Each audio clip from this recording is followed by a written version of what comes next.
Good day and welcome to the channel. In this short video, we are going to go over the S24 Fan Edition, just like this one.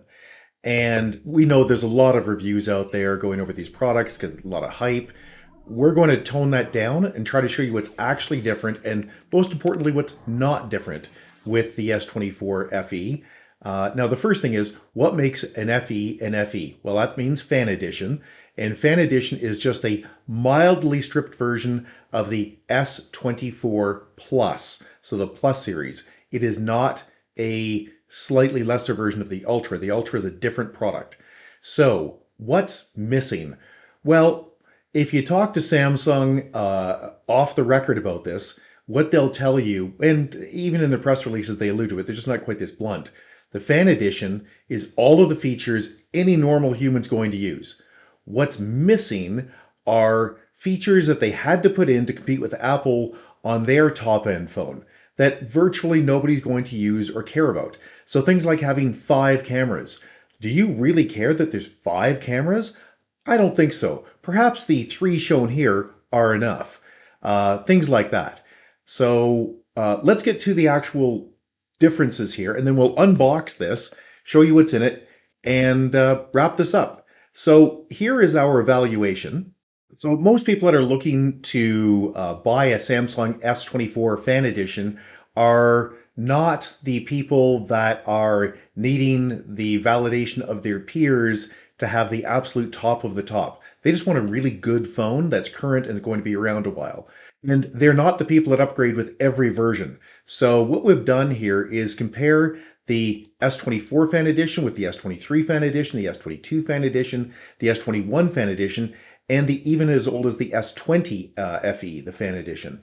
We've also added this column for the S24 Plus because that is really what it is based on. In fact, let's move this over to make this a little easier. This is the base product as it were, and this is what they've stripped it out. Things like the screen resolution, 3200 vertical pixels. Is that necessary? I think maybe 2400 is just a lot. It's enough. Okay, so let's go through here. Now we're going to focus on people that are upgrading from the S21 and S20 because that's probably where you're looking to upgrade from.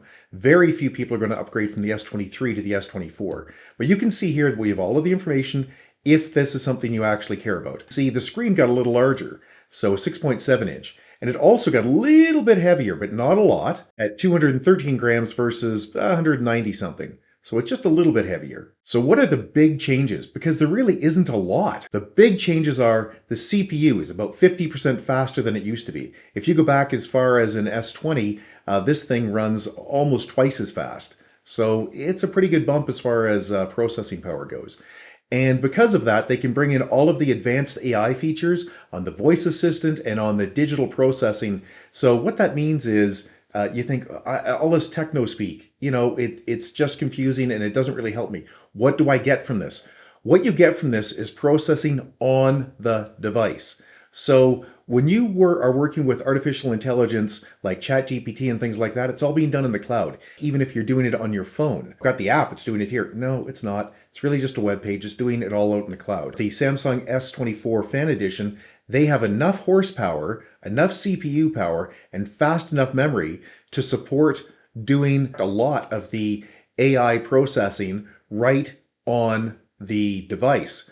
So, you know, you've taken a picture and there's a leaf that's not in the right place and you want to click and remove that leaf. Previously, what might happen is the phone would take that image, send it out to the cloud, all in the background so you didn't see it, remove the leaf and bring it back. Now it can do it right on the device, which is pretty cool. And that's, again, a function of using this LDP DDR5 you can see here, but it's not just 5, it's 5X. And you think, oh, more techno speak. What's the difference? Speed. Look at this. It's about 30% faster. So all of the old phones were using 6400. This is now 8500. It's faster. Enough said there. Camera. If you go back as far as an S21 or an S20 Fan Edition, this is a massive improvement from 12 to 50 megapixel. But you can see they've had this for a while, and that's great. Zoom's the same. You know, most of these other features are the same. The ultra-wide camera is a nice 50% boost if you go back as old as the as the S20. And they've also degraded the front camera, because a 32 megapixel front camera, we did a review on this when it came out, the S20 Fan Edition. It was ludicrous. It was a great number, but on the front camera, it's absolutely unnecessary. It's just not needed. So the 10 megapixel is way more than what you would need for any sort of normal work. So it's awesome. And just one little note about the front camera. So the selfie camera, as it's called, they still on, all of these phones, including the S24 Plus, do not have a flash on the front. So how do they light it up? Well, they use the screen. So it can brighten the screen, and that acts like a flash. But it's the same. Nothing's changed from the S20 all the way through to the S24. There's nothing interesting there. Here is a huge bump. This is from Android 10 and Android 12 on the S20 Fan Edition S21. The new one ships with Android 14 and is expected to go as high as Android 18. That's before it goes end of life. Now you can take a look at the S20 Fan Edition. You can say, wow, this thing maxes out at Android 12. So it's already 2 versions newer. And that's a really good thing. There really are a pile of new little features that you wouldn't want to pay for, but you sure will appreciate in the new Android. Not to mention all of the security support. You get all of the latest security stuff with Android 14. And if you got a Samsung S20, it's now out of support and you're out of luck. Other than that, things are pretty much the same. So it's still IP68. It's basically very good. You can go swimming with it. You can with all of them. You can, I think it's up to 3 meters, about 10 feet. But it boils down to take it to the beach, put it in the pool, no problem. Drop it in the bottom of your pool, won't be a problem. It's going to be fine. If you do drop it to the bottom of your pool, get it out fairly quick, but it's not a crisis. The speakers, same speaker strength, 3 watts. Of course, the S24 will sound better because it's newer. But other than that, things are the same. So let's get to unboxing this thing. All right, so there's the box. Nothing interesting to show you on this. Let's just tear this open. Documentation. They no longer ship earbuds with these things, and they also no longer ship a charger, which I thought originally was kind of cheap and a terrible thing to do, but it really does save an awful lot of waste.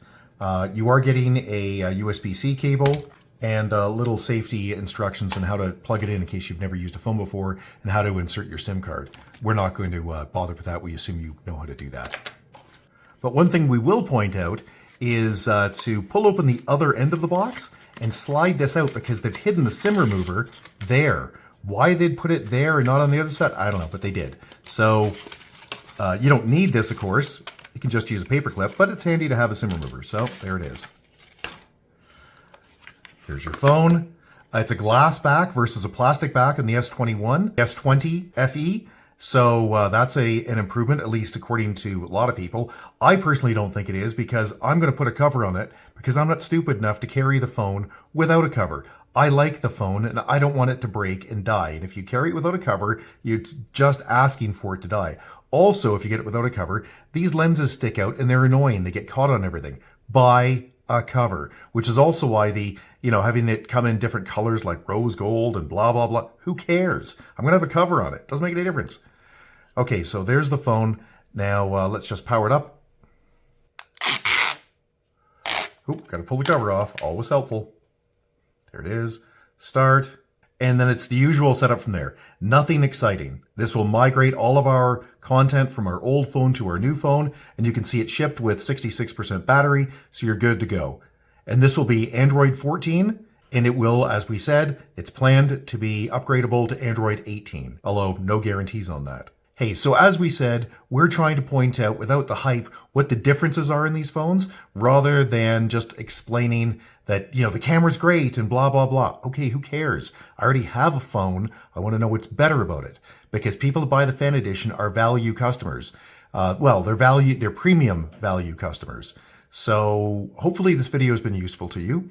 If you like the video, please give us a big thumbs up, and subscribe's always appreciated. If you have any questions or concerns, you can always get a hold of us directly at www.urtech.ca. That's www.urtech.ca. Or you can leave a question or a comment below, and if we don't get back to you, somebody else will, because on YouTube, everybody's got an opinion. Thanks and have a great day. Bye-bye.